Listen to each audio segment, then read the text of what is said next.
Apapun pasti kita akan usaha lakukan untuk yang kita sayangi. Bukan hanya kepada manusia, namun juga terhadap hewan peliharaan. Hal inilah yang melatar belakangi pecinta hewan ini melihatnya sebagai salah satu peluang bisnis yang cukup menjanjikan. Demi cuan, pecinta hewan khususnya mereka yang bergerak di bisnis pet shop pun membuka layanan dan menambah layanan untuk bisa meningkatkan omset setiap bulannya.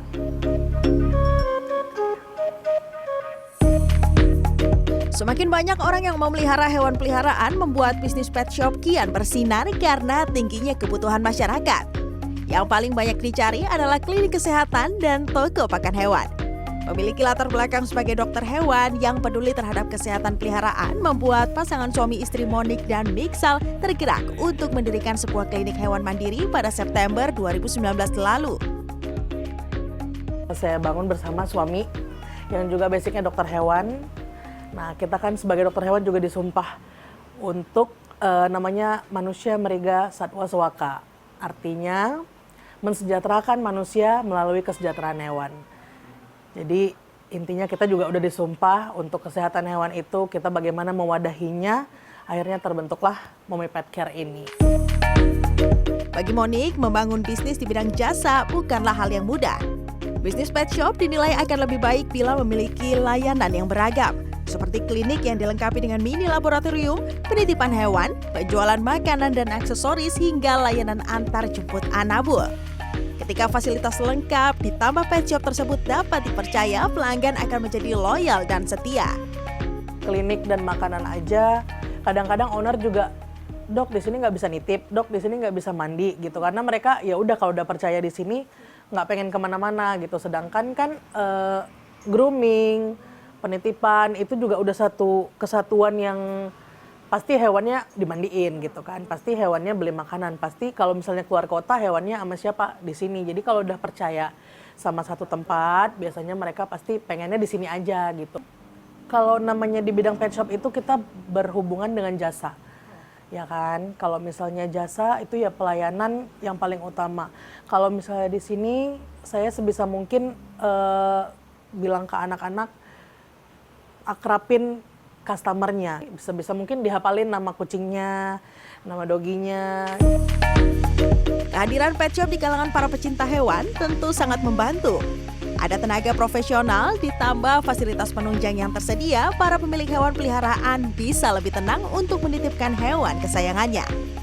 Hari ini saya kebetulan mengantar anak buah saya, namanya Zebra. Kebetulan mau ada dinas keluar gitu, jadi biasa dititip di pet shop gitu, biar lebih aman, terus lebih terjaga dari segi makanannya, terus kesehatannya.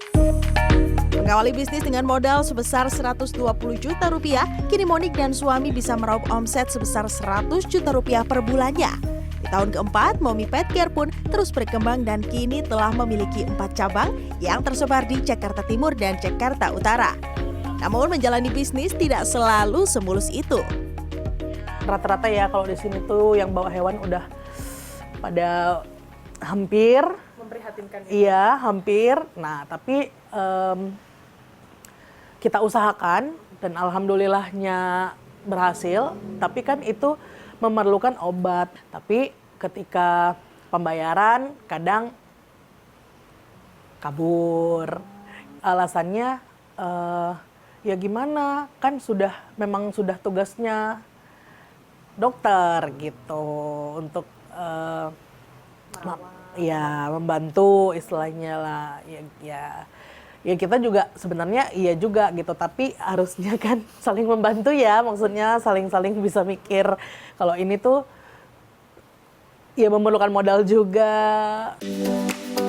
Pasang surut menjalani bisnis pet shop juga turut dialami oleh Judah Adi Susanto, pemilik Groovy Pet Center yang telah berdiri sejak tahun 1990 silam. Kecintaan mendiang sang istri terhadap hewan peliharaan, yakni kucing dan anjing, menjadi modal yang membuatnya jatuh hati dan rela jatuh bangun mempertahankan bisnis yang telah berusia 33 tahun ini. Lucu, sebetulnya saya ini engineer, electrical engineer. Jadi itu kan bisnis istri saya pada waktu itu. Dan kemudian istri saya meninggal 9 tahun yang lalu. Kemudian mau nggak mau saya kan harus meneruskan. Jadi saya merasa bahwa ada kekurangan yang tidak saya miliki. Saya akhirnya mengambil sekolah lanjutan di sini juga untuk bisnis. Dan tidak terpikirkan bahwa sampai sekarang ini bisa berjalan gitu. Mula-mula kami ya asal ada kesibukan saja.